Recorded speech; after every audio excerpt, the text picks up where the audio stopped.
તો સાહેબે કીધું કે આવજો, તમારા અનુકૂળતા પ્રમાણે આવજો. એવી જ રીતનું ગુજરાતની અંદર આવેલું પોરબંદર નામ વાપરેલું. તો પોરબંદરમાં એક વખતા માર જેવાને બોલાયો સ્કૂલમાં કે ભાઈ છોકરો કંઈક નવું જો ને.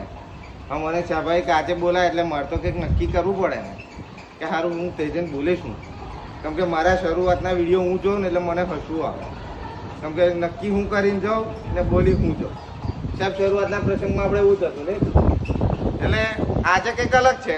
100% રિઝલ્ટ નહીં પણ 70% હું મારી રીતનો ધારું છે. એટલે વખતાને કંઈક તો નક્કી કરવું પડે કે ભાઈ હું બોલીશ. એટલે એમે એક ટોપિક નક્કી કર્યો. એટલે સ્કૂલમાં એમનો વારો આવ્યો બોલવાનો. એટલે એમને એક બાળકને ઊભો કર્યો કે ભાઈ પોરબંદર શેના માટે જાણીતું. એટલે કોઈક બાળકે કીધું કે ભાઈ ખાડી છે બહુ મોટી.